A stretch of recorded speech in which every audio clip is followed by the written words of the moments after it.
Yeah. Then when he started collecting money, raising capital for starting the big Starbucks company, he went to 242 people and 217 of them told him, get out of here. You're crazy. This is the world of Microsoft and high technology, and you're going to sell coffee, a commoditized business? Go get a job. And they insulted him. Again, it only strengthened his resolve that I will treat people with respect and dignity. The rest is history. He found his purpose. In terms of values, very, very important. Not just the purpose, but how are you going to do that? Leaders amongst us are those who have clarity about both of these. And let me tell you an interesting story of a person, a Wall Street senior executive that I was trying to coach for their career. So here's this woman. She is on the cusp of becoming managing director in a major Wall Street firm. Okay, so the way in professional services firms and Wall Street firms it works is that, you know, when you're up for partner, when you're up for MD, it's the election year, and then you've got to get the words of, not literally election, but you've got to get the word of confidence of a lot of people, and then eventually you get made. And getting MD, managing director on Wall Street, is the biggest prize, if you will. So she comes up to me and says, you know, I said, so what can I help you with? So I want to be MD. I really want to make sure that I don't blow this. This is my one chance in the world to make it. I said, tell me more. What do you want? I want to be MD. I said, no, what else do you want? I want to be MD. You know, I got her to talk. I said, tell me what you do every day. And she started explaining to me what she did, etc. I noticed that there were certain parts of her job, when she was engaged in certain actions, her eyes would light up. And I said, listen, I'm going to give you these 6 questions. Do me a favor. Go really think about these 6 questions. Come back in 2 weeks. And we'll have a talk about your career and about your promotion and things like that. And she looks at these 6 questions. She says, I don't want to do this. I said, why? She says, I'm scared. I said, why are you scared? And she says, you know, look, I've lived in this firm for 13 years. This is my only job. This is the only world I know. I do not know the world outside. Okay? What if these 6 questions lead me to a conclusion that I need to do something different? I wouldn't know what to do. I'll be dead in a minute because I don't understand the outside world. I'm scared. I don't want to do this. I said to her, so okay, well, point taken. If I was in your position, I would be scared too. However, I asked her one final question. I said, look, what if it were true, yeah, that indeed these questions lead you to something else, that you want to work somewhere else and not in financial services? What if it were true? Would you rather find out now, or would you rather find out 5 years later? I said, leave it to you. You want to do these things, think about these questions and call me. Do so. If not, we'll still be friends. Sure enough, she called me 2 weeks later. I want to talk to you. I said, okay. I said, what's up? She says, listen, I really thought about it. Let me now tell you, remember I said there were parts of her job when her eyes would light up when she was telling me? You know, she was a trader on the equities floor, making tons of money for herself. But the times her eyes would light up is when she told me about the time she was the spokesperson for the trading floor for television. So every time the television crews came to get a read on the markets, she would be the face of the firm. She loved that. The idea of communicating to people and her family watching her on TV and the ability, and she had this amazing ability to connect with people. She thrived on that. She says, I really thought, now coming back to the story, she says, I thought about this, and frankly, I really don't want to be here anymore. I don't want to be managing director. I want to be in the financial journalism space. So thank you so much. You've opened my eyes. I really don't want the MD thing anymore. I'm going to work on how soon I can get myself a job. I said, oh, wait a minute. No. You want to get your MD. You want to be promoted. I'm glad that you're beginning to identify your purpose. Okay, you still have work to do on your values.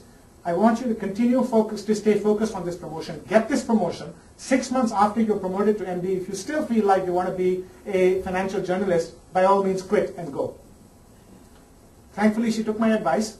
She got promoted, and 3 months after her promotion, she actually left. And she still now works for a major global financial news channel and loves it. I met her recently, and she said, Rajeev, I make a lot less money than I used to make in my firm, but I am so much richer today than I've ever been in my life. The best investment she ever made in her career. She had begun to find her leadership energy through her purpose and through her values. Yeah? The thing about energy is this. There's 2 kinds of energy. There is rational energy. Okay, when you're faced with danger, you run for your life. That's rational energy, because if I don't run, I will get hurt. Right? When somebody says, do this and I'll give you $1 million, That's rational energy. Yeah? The other type of energy is emotional energy. Emotional energy, I want to do this because I feel like it, my heart says so. Here's the simple fact about emotional energy. It is 4 times more powerful than rational energy. Researchers have done studies after studies to show that it's 4 times more powerful than rational energy. Okay? The idea behind leadership is to invoke first your own emotional energy and then to align the emotional energy of others towards the shared and making it a shared purpose. Does that make sense? That's what leaders do. It's not about special ability. Okay? Emotions are harder. There's nothing soft about emotions. You know, the word emotions itself, oh my God, he's now going to talk about the touchy-feely stuff. And we are here about a talk on business leadership. There is nothing soft about emotions. When did you do amazing work in your job lately? What were you feeling at that time? Your emotional energy was at work. Yeah? Emotions is nothing but hard. So here's how the brain works, okay? Any stimulus that enters the brain enters from behind here, from the brainstem, okay? And for the brain to process it logically, it has to travel all the way to the front, to the neocortex. Yeah? There's a problem. By the time it travels from here to here, it helps when you're bald like me, because then there's no friction. Right? Anyway, in the middle of the head is your limbic system, the limbic brain, which is where emotions reside. Okay? And it has to pass through the amygdala, which is the place of emotions, before it can get to the neocortex. And when you feel something, when a stimulus comes into your brain, it enters through the amygdala, the amygdala starts to secrete adrenaline. When you start feeling any kind of emotion, the amygdala starts secreting adrenaline. Now, there are 2 kinds of secretion that happen here. One is which creates positive emotions, which brings out the best in you. And then if the secretion continues beyond a point, it can become negative. When it becomes negative, the adrenaline actually clouds your entire neocortex. And the neocortex is totally covered. That's when very smart people do very dumb things. That's when Mike Tyson bites the ear of Evander Holyfield and then regrets it later. Daniel Goleman, the researcher on emotional intelligence, calls this the amygdala hijack. Have you ever received an email or a message from a colleague that really infuriated you and you said, how unfair, that's not true, how dare they? Happened to you at some point? Or happens to all of? How many times have you picked, your fingers automatically went to the keyboard, or you picked up the phone and you blurted out what you really felt at that time, and then later on you said, oh my God, I wish I hadn't said that. Has that ever happened to you? Yeah? You had an amygdala hijack. Okay? Now, the good news is that before the amygdala hijack, there's positive energy that's being generated by emotions. And that's the one that leaders need to capture, because that's what's 4 times more powerful. Not allowing it to get to that level. Yeah? And that happens when you really dig into people's purpose and values. Yeah? Another little piece about the brain, and then I'll get off this, this topic. The brain is designed on something called the open loop design. Open loop versus closed loop. Okay? So the blood circulatory system in your body is a closed loop design. What's happening in my blood circulation has no effect on yours. Right? My skeletal system is a closed loop system. What happens in my bones has no connection to yours. But the brain is open loop, which means I can impact your brain and you can impact mine. We can transmit emotions to each other. When a senior leader, a boss of an entire floor walks in to the office with a frown on his face, looking worried and looking haggard, you know, everybody, oh my God, what's going on now? Right? When the boss is sitting there with closed door meetings all day long, you say, oh my God, what are they doing now? Right? When the boss walks in with a smile and is friendly, the opposite. Open loop. So the point about the open loop is this: leaders know how to make use of that open loop and how to tap into the positive emotional energy of people. Yeah? But the first step is to answer these 6 questions for yourself. In a longer program, we do some work around this, but we don't promise that you'll walk away you know, with your leadership energy, but we hope to get you started. That make sense so far? Okay. So then, just to give you a few quotes from people that I've talked to, here was a CEO who said, the worst thing you can do is manage your career with a career map. the most dissatisfied people I've met are the ones who just worked on a career map. You've got to have a bigger purpose. You've got to have a set of values. Some people get so caught up in chasing the world's esteem that they never become genuine leaders.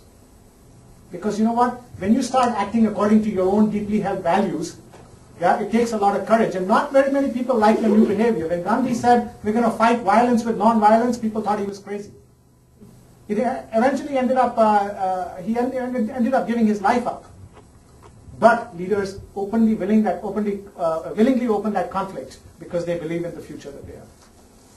And this is my favorite one. Follow your compass and not your clock. Yeah? So that's the thing about finding purpose and values and finding energy. So we've talked about energizing yourself, and now let's move on to enlisting co-leaders. How do you do that? A few facts about people, your co-workers and yourself that come to work in any organization. So while every human being is motivated, stay with me on this one. While every human being is motivated differently, I am motivated by very different things than you are, and you are, and you are.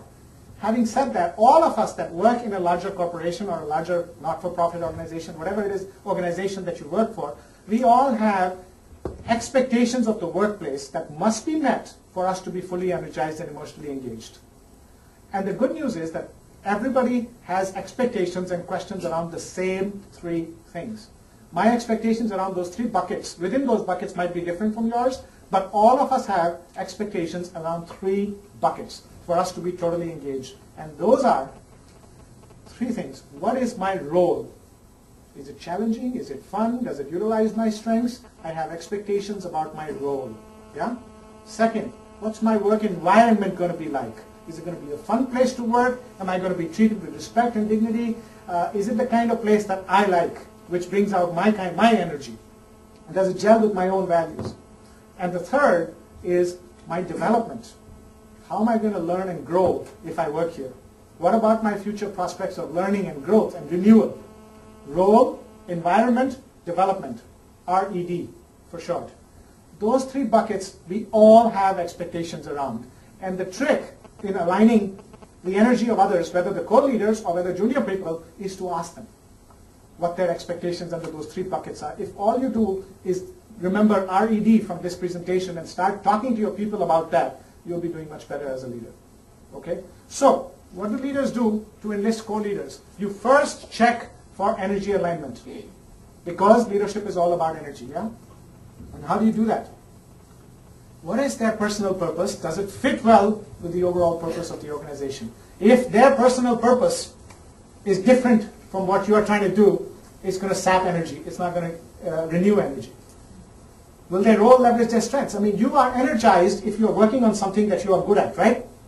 Which leverages your strengths. It makes you gives you the chance of going from good to great. Whereas if you're working on something that you're not good at, what happens? You feel defeated, you feel tired, your energy goes away, right? So check for that. Do they derive their energy from individual pursuit or group work? Some people get their energy from groups. I'm certainly one of those, right? Some people, scientists, like to work on this by themselves. Where do they get their energy from? What does the role require? You have to find out these things. A lot of people do interviews when they are hiring even the most senior people. Okay, so tell me a little bit about yourself. Bring this resume to life for me. Walk me through the journey, and then the candidate talks exactly for the last 45 minutes about every bullet on the resume. You've learned nothing new. Check for these things. Yeah? Do they prefer strategic thinking or process management? Very, very important. Some people get their energy from closing their eyes and thinking about a better future. Some people want to be told, listen, I need you to implement this. And these people say, I can do implementation better than anybody else in the world because I'm so organized. These are people that get their energy from tidying things up. Yeah? What do you want for this role? Where are they getting their energy from? Does that make sense? So a different way of thinking about the interview process. A different way of interacting with people, but remembering role, environment, development. Next.